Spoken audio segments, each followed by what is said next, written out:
Ще ги подкарам наред, като няма да отделям кой знае колко време на инструментите, които не се намират на някакво хубаво място. Ще отделя повече време на тия, които евентуално нещо може да се случи или днес, или в понеделник, защото все пак е 8 часа сутринта и имаме доста време днес, може всичко да се случи. Имаме си цял ден на разположение.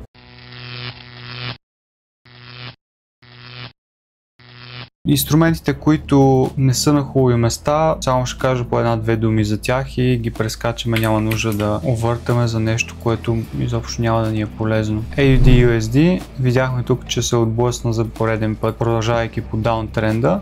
Това тук е последния свинг връх, цената се отблъсна тук от тази зона отгоре и в момента виждаме това отблъскване тук вчера и днес. Имаме тая зона, която е на 65,500, знаете, тия двете зони, говорим за тях всяка седмица, така че са ви добре познати. Това, което бих очаквал от тук е падане най-вероятно до долната зона. Искам да видя цената да се заиграе малко между тия двете зони, така да се каже. Тук виждаме чупене на тая зона, връщане и виждаме, че цената не иска да стои отгоре над тая зона. Може да се види тук, всеки път, когато цената премине над зоната, си намира причина да се върне. Така че от тук аз очаквам на AUD USD цената да падне до долната зона. При AUD JPY няма за момента какво да говорим, защото този анализ тук, който направихме, той си стана перфектно. Имахме тая зона, цената отиде нагоре, върна се, ретества перфектно и си достигна Drawn Liquidity. Сега обаче в момента трябва да изчакаме за някаква по-дълбока корекция, защото тук вече сме на свинг върха и няма какво да правим там горе.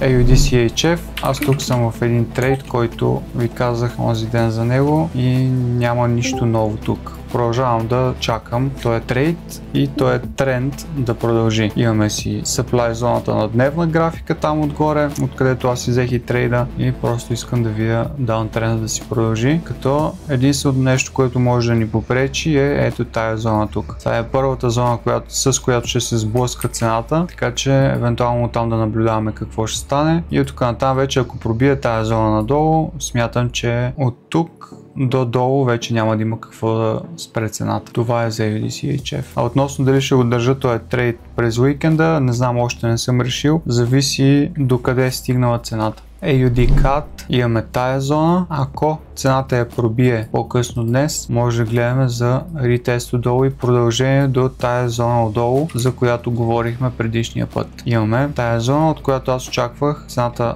да падне отгоре и от тая зона да се отблъсне и да продължи нагоре по тренда, но може да видим, че тук цената просто остави няколко равни дъна и не успя да достигне долу до зоната. Това ще ми е Drawn Liquidity и при евентуален пробив на тая зона би гледал за продажби до долната. AUD NZD. Тук за момента няма какво да гледаме.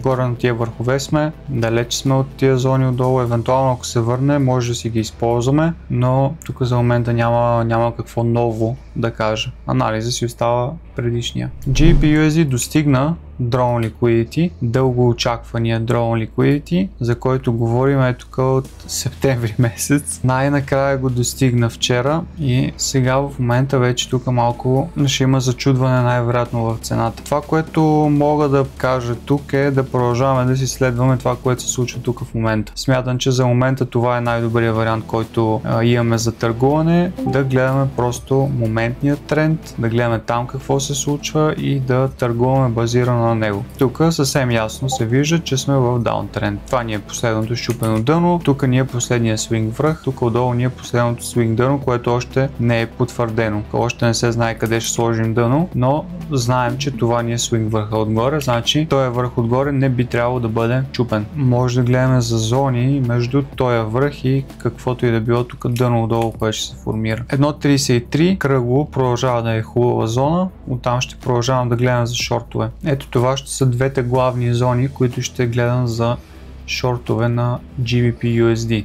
1.33 и 1.34. Евентуално другата седмица, ако заформим някакъв тренд на по-ниските времеви графики, може да видим да се възползваме от това движение нагоре до достигането поне на 1.33. Но за сега не може да го коментираме това, защото и на по-ниските графики тук все още сме в хубав даунтренд. Така че другата седмица, евентуално ако се заформи някакъв тренд нагоре за корекция, тогава вече го коментираме това. За сега това е анализа. ето GBP JPY Go, ти понеже беше питал за него, но тук искам падане до тая зона, която коментираме вече от 6 октомври, значи от началото на месец коментираме тая зона, как искам цената да падне до нея и това е какво продължавам да гледам, продължавам да следя. Искам да видя цената да падне долу до тая зона, което означава, че може да гледаме за шортове от тая зона до тая зона тук отдолу. И както виждате, аз съм в един трейд тук от вчера. И той вчера малко преди лайфа влязох в него и още си го чакам. По-късно днес ще видим докъде ще стигне, дали ще стигне до някъде, може да удари стоп и мога да изляза. Най-вероятно ще изляза, защото не обичам да държа през уикенда, но да, това е нали, като цяло какво очаквам тук. Искам цената да продължи да си пада до долната зона, откъдето вече да видим покупки. Така че съм с bearish bias тук. На GBP CHF имаме нова зона, която може да гледаме за продажби. Трендът си продължава надолу, така че разбира се ще говорим само за продажби. Така, имаме този ордер блок тук, който може да гледаме за продажби и в същото време имаме тук отдолу тая зона. Тези двете зони бих гледал за продажби. При евентуална корекция по-късно днес до някоя от тях бих следял за шортове. GBP CAD в момента е на хубаво място за swing трейдери. Тук ще е по-хубаво направо да махна всички тия зони и да начертаем наново. Тази зона визирам за swing трейдери. Смятам, че това е много хубава зона, от която GBP CAD може да продължи нагоре, но защото тук по този тренд реално това е последната точка. Това е последния swing low. Тук отгоре е върха. След чупене на този връх си имаме корекция. Тая зона тук отдолу е зона, която е обрала ликвидност и след това сме видели този импулс нагоре. Така че смятам, че тази зона е доста хубаво място, от което GBP CAD може да продължи нагоре. И казвам, че е за swing, защото това е на дневна графика. Зоната е доста голяма, от тук догоре има доста място. Така че ако искате да търсите някакъв такъв трейд, това си е swing. Защото тук от тая зона до новия връх, предишния път това движение е отнело 74 дена. Така че swing, както казах. GBP AUD. Тук след чупене на това дъно вече може да започнем да очакваме корекция и шортове тук някъде отгоре. Тая зона 03500 е първото хубаво място, от което може да шортим. Това е зоната, която би гледал за продажби тук. Тук вече още по-нагоре имаме още една зоничка, която виждам тук на първо четене. И това е. Тая вече отгоре мога да я махна, защото тя беше използвана. Ето това са зоните, от които би гледал за шортове на GBP AUD. GBP NZD, който Йордан поиска. Тук няма разлика от това, което гледахме онзи ден. Гледаме тук да си продължи цената по тренда и това тук долу е последната зона. Това, което мога да кажа е тук евентуално да, както виждате, че съм направил тая работа тук, да изчакаме за смяна на тренда на 1 час. Продължение, корекция, продължение и така нататък. Значи да, на 1 час вече структурата е сменена и може да започнем да гледаме тук за покупки за продължение на цялостния много големия тренд. Откъде може да видим тук продължение на тази едночасова графика? Ето е брейкър тук. Се пада на хубаво място в момента, така че това е хубаво място, от което може да видим продължение по тренда на 1 час, което, както вече казахме, произлиза от тая зона отдолу, от която зона ние очаквахме цената да продължи нагоре. Така че това е за GBP NZD. Евро-долар. На евро-долар знаете, че ето тук отдолу това ми е Drawn Liquidity, точно както беше и при паунд-долар. Само че паунд-долар вече си достигна Drawn Liquidity, достигна това дъно там долу, а еврото още се мутае. Това сте го видели вече в предишния анализ, ще го изтрия, защото прекалено много ми пречи тук на графиката. И ето това е какво бих очаквал тук. Виждаме, че имаме това дъно счупено, тук отгоре имаме няколко готини работи оставени и тая голямата, за съжаление, зона. Нека да видя дали мога да преправя малко тая зона, да я направя малко по-малка. Добре, супер. Ето така ще е новата зона. Сравнително по-маничка, така че ако евентуално днес реши да прави корекция, това, което и преди малко на другия анализ ви показах, така че ако реши от тук да прави корекция, това ще е хубава зона, от която може да гледаме за продължение на този даунтренд първото, за продължение на целият този големия даунтренд и вече нали тук достигане до Drawn Liquidity, ето тук долу. Това е за евро-долар. Euro GBP не е направил нищо ново, откакто му бихме хикса. Тук даже виждате в какви странни рейнджове се движи, така че изобщо няма да го коментирам. При EuroCAD имаме тия двете зони, от които би гледал за продажа. Нагоре не мога да си харесам нищо, така че това ще са тия двете. Имаме чупене на структура и при евентуална корекция, тук даже сме имали едно отблъскване вече, но все пак би гледал за потвърждение и шортове от всяка една от тия двете зони. EuroCHF. Имаме тази зона, която наблюдаваме от известно време и тук в същото време цената си е в uptrend вътрешен. Така че може да гледаме за покупки до достигане горе на тая зона. Тоест, ето тук отдолу, тая зона смятам, че е хубава зона, откъдето може да гледаме за покупки до достигане на горната зона, откъдето вече може да почнем да гледаме за продажа. Имайте предвид само, че EuroCHF е, както виждате, с сравнително голям спред, така че ако искате да търгувате EuroCHF, по-добре търгувайте на хубав брокер, какъвто е примерно Fusion Markets. Не търгувайте на профирми и така нататък, защото там ще имате много голям спред. Но това всеки един от вас може да си прецени. Така, EuroJPY, тук нямаме никаква промяна по анализа, остава си абсолютно същия. Ето е зоната отдолу, която гледаме. При евентуална корекция по-късно днес или в понеделник, може да гледаме тук отдолу за покупки. EuroAUD. На EuroAUD би гледал за продажби от тая зона. Единственото нещо, което не ми харесва тук е, че вече е ретествана тая зона и реакцията от нея не е била достатъчно силна да пречупи 76500. Това е единственото притеснително. Така че ще изложа едно флагче, но все пак, нали, имайте предвид, че може да се използва тая зона, просто нещо по-предпазливо от тая зона. Другата опция е да си приберете профита ето тук долу някъде, около 1.76-500 за по-сигурно. Това, разбира се, ако имате достатъчно RR тук отдолу. Ако не, тогава последното дъно, тук също е хубава опция за прибиране на профит, като това ще бъде просто завършване на тая структура. USD-CAD е в хубава зона, от която може да видим продажби, евентуално по-късно днес. Няма абсолютно никаква промяна тук. Това си е зоната, от която би гледал за продажби днес. Тук допълнително хубавото е, че имаме този sweep, цената sweep на тия равните върхове и видяхме реакция. Така че евентуално днес при по-хубаво потвърждение може да гледам за някакви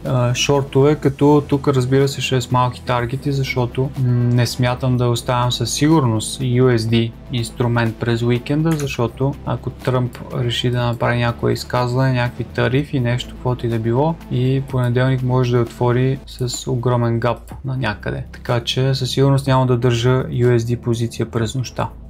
През уикенда, извинявам се. Ако има нещо с някакви малки таргети, супер. Ако не, здраве да е. Продължаваме с USD-JPY. USD-JPY е в хубава структура, понеже след чупенето на този връх, това отдолу ни е новото swing дъно. Трябва да преместим това FIBO.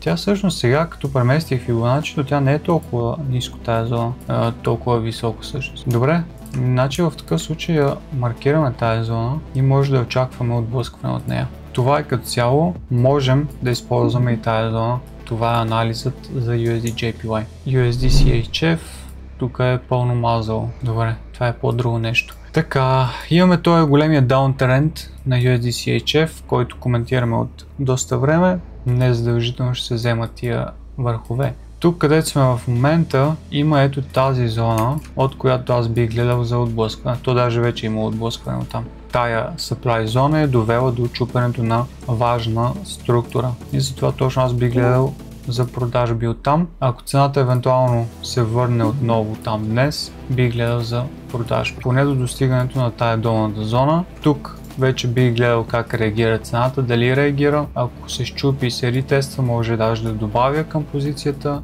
за падане до долната зона и така нататък. Знаете как процедираме. Как JPY е в хубава структура, обаче е доста високо тук в момента. Буквално още си е на върха. Ще маркираме тук отдолу е тая зона, даже виждаме, че е имало реакция от нея. При евентуалната корекция до там бих гледал за продължение на тренда от тая зона. Проблема е, че сме доста нависоко. Това едва ли ще се случи днес изобщо. Но все пак го маркирам, в случай, че евентуално нещо реши да пада. Това е зона, от която бих гледал за покупки. И CAD-CHF, това е като цяло. Тук няма промяна, така че няма да качвам линк от анализа. Това си е предишния анализ. Може да продължаваме тук да си чакаме един хубав swing trade до долното дъно.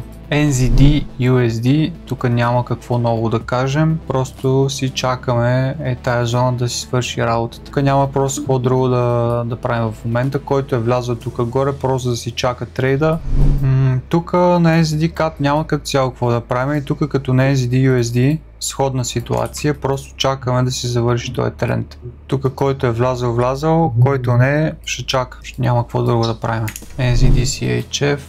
Тук има много хубаво противоречие между двете времеви рамки. Като казвам много хубаво, имам предвид, че и двете времеви рамки са на много хубаво място. Тук е много хубаво място да продаваме и в същото време тук е много хубаво място да купуваме. Буквално в момента тая графика е на хубаво място и за двете, както и за купуване, така и за продаване. Това не знам дали има смисъл изобщо да го коментираме, защото най-вероятно никой от вас не го търгува, но да кажем, че е тук от тая зона, примерно за day trading, смятам, че има вариант цената от тук да продължи нагоре по тая моментната структура. Смятам, че това би бил хубав вариант за днес, защото вече сме в тая зона така или иначе. Смятам, че може да завършим още една структура нагоре. S&P 500 изглежда започва корекция, която корекция много ще ми се иска да падне тук долу до тая зона, откъдето вече да видим продължение на тренда. И точно това ще чакам. Тоест, реално няма промяна по анализа, който правихме преди. Само тук може да поизчистим малко тия стрелки, че те са вече ненужни. Ако може да оставим една такава, която е за тренда, и това е като цяло анализа на S&P 500. При NASDAQ ситуацията е същата като при S&P 500, плюс-минус някои малки разлики, но като цяло това е зоната, която мога да очаквам и тук да задържи. Това е най-просто казано брейк и ретест по най-прост ритейлски език, защото в момента няма какво друго тук да гледаме. Има тук отдолу една demand зона, която е малко нисичко, ще я начертая да я има, но тя е доста ниско, не се знае дали изобщо цената някога ще достигне до нея, защото това би означало още една такава голяма корекция, която не е присъща за индексите. Тук където сме в момента, до тая зона надолу са минус 5,8% спад, което не е много присъщо за индексите, така че може да не слезе додолу, но в случай, че слезе, това също е зона, в която би гледал за продължение на тренда, и това е като цяло много сходна ситуация с S&P 500 тук на NASDAQ. На Dow Jones тая зона ще е малко по-ниско. Ето тая зона бих избрал вместо break и retest зоната, както е на S&P и на NASDAQ, защото тук отдолу тая зона има много повече логика, отколкото просто break и retest, както е на NASDAQ и S&P. И допълнително ще начертая и тук тая demand зона, която начертах при NASDAQ, много дълбоката. Пак казвам, не вярвам, че цената ще слезе до там, но в случай, че слезе, може да имаме в предвид тая зона. Зоната, над която главно ще съм фокусиран, разбира се, ще бъде и тая тук горе, около 46,500. Тук, разбира се, другата седмица най-вероятно, няма да е сега, но другата седмица началото може да се опитаме да хванем някоя корекция надолу. Тук като започна да се сменяват трендовете на по-ниските времеви графики, ние пак ще си направим анализ през седмицата и ще видим като нищо може да се включим от тук някъде надолу за хващане на тая корекция до достигане долу на зоната, но това ще говорим на следващ анализ. German 40 или DAX. Иска ми се да кажа, че DAX ще е за нагоре, но обаче много ме притеснява това несигурното чупене тук на върховете, дето говорихме преди за него. Но това, което ще гледам аз е 24 за евентуално потвърждение за нагоре, но сега ще ви кажа малко повече какво точно имам предвид. Така, ето това ще е зоната, която ще наблюдавам.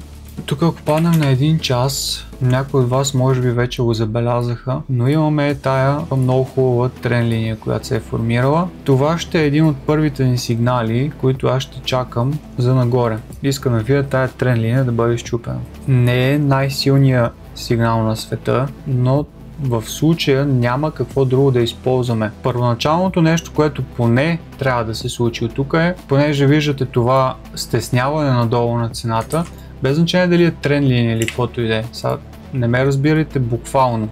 Просто ето това стесняване да се види, че приключва. Тренд линия, Тая дума в трейдинга е малко, много хора я обичат, много хора не я обичат, без значение трен линия или каквото искате, така го наречете. Ето това стеснение в цената да видя, че приключва. Какво ще ми покаже това нещо? Ще ми покаже, че каквато и да е невидима граница да има тук, вече купувачите започват да се опитат да я пробиват. Това ще ми покаже пробива на тая зона. И това ще очаквам да се случи, за да видя продължение на тая цена нагоре. В противоположен случай, ако цената реши вместо това да падне и не намери купувачи тук, а вместо това намерим продавачи на 24 000 кръгло, тогава вече мога да очаквам при евентуален ретест да направи още един импулс надолу, към който ние да се включим и да вземем някакви шортове горе-долу, поне е тук долу до това дъно.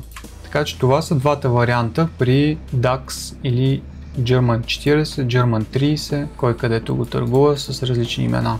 И завършваме с златото. Не мисля, че има тук нещо ново, което да кажем за златото. В тая зона сме, от която очаквахме отблъскване и продължавам да очаквам отблъскване от там. Имаме това FIBO, което просто ни показва, че тия двете зони са в премиум и това е като цяло какво ще продължавам да очаквам тук. То няма какво друго като цяло за момента. Искам да видя отблъскване от една от тия зони и може би да паднем да направим още един импулс долу до дъното. Да, знам, че имаме този огромния uptrend, който ви казах, че няма как да продаваме там, но тук вече се заформя някаква структура, заформя се евентуално корекция, има така доста новини около златото, така че смятам, че може евентуално да направим една корекция надолу, която ако искате да хванете, смятам, че тия зони двете са хубави места, от които може да хванем тая корекция. Ако не ви се шорти златото, напълно ви разбирам, но смятам, че има хубав вариант за шортове от тия двете зони, за който иска. Има, разбира се, други инструменти, които може да търгувате, не е задължително да търгувате златото. Ако не се чувствате комфортно с златото, търгувайте някой друг инструмент. Това е easy busy, lemon squeezy.